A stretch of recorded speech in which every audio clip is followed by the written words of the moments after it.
Après l'appel à la croisade du pape Grégoire IV en 1187, les trois grands rois d'Europe préparent leur royaume à la guerre face à Saladin. Les foules sont en euphorie totale. Entre lamentations, suite à la perte de Jérusalem, ou entre la ferveur de ceux qui veulent aller combattre en Terre Sainte, les villes d'Europe étaient tout sauf silencieuses.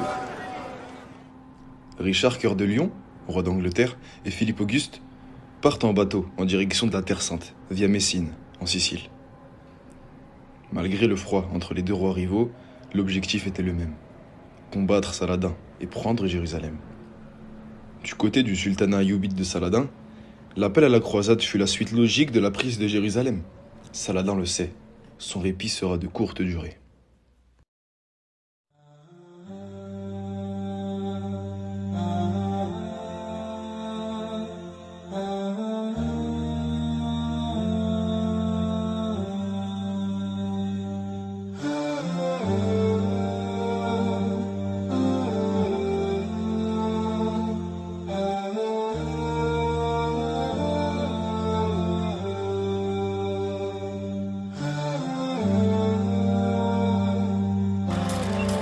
Assalamu alaikum.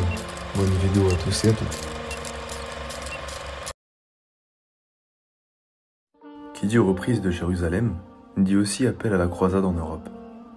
Les rois des trois grands royaumes européens, c'est-à-dire Frédéric Ier, Barberousse, Philippe Auguste et Richard Cœur de Lion, rois respectifs de l'Empire germanique, de France et d'Angleterre, répondent à l'appel du pape. En 1190, l'armée de Barberousse bat l'armée du sultanat de Roum, en Anatolie, mais il meurt sur le chemin en se noyant, et son armée se disperse. Les musulmans essaient de tenir Acre, qui semble être durement assiégé par les croisés. En effet, Guy de Lusignan trahit sa parole. Il ne devait plus affronter les musulmans en échange de quoi Salah ad-Din les libérait. Mais c'était trop tard. Quelque temps après, le roi de France et d'Angleterre rejoignent le siège. Saladin appelle alors les autres princes musulmans au djihad, mais la ville chute, le 12 juillet 1191.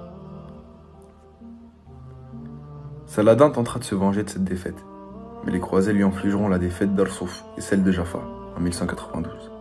La panique retentit alors dans le monde musulman.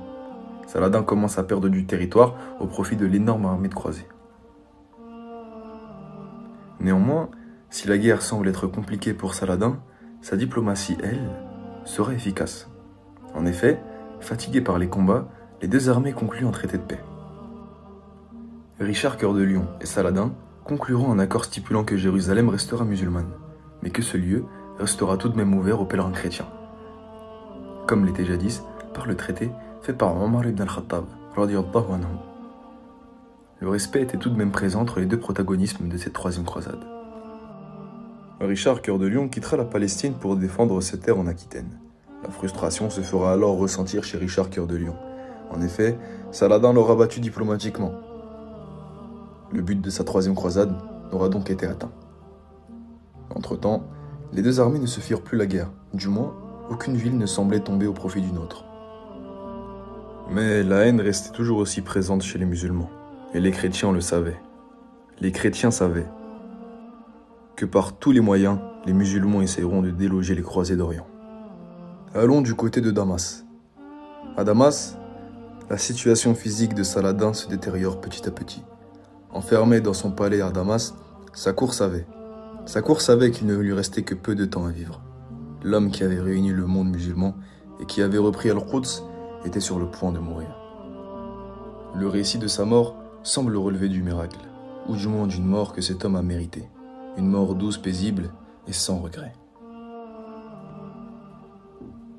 Dans la nuit du 2 mars 1193, Saladin demande à son cheikh de venir lui réciter du Coran, sentant la mort approcher.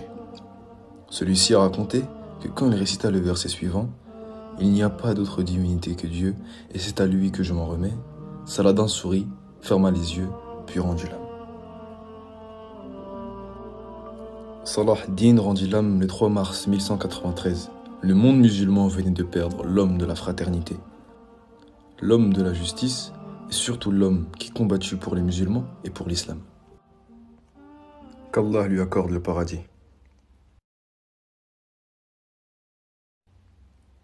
En Europe et dans le monde musulman, Saladin était considéré comme l'exemple même du chevalier valeureux et noble qui agit avec tact et facilité tout en respectant son ennemi.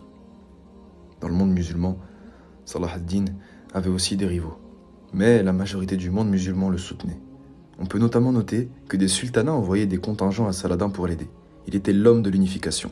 Sa mort devait arriver, et cela fait partie du cycle de la vie d'un humain. Néanmoins, la menace croisée était toujours présente. Et les musulmans le savaient, qu'il reviendrait encore une fois pour reconquérir Jérusalem.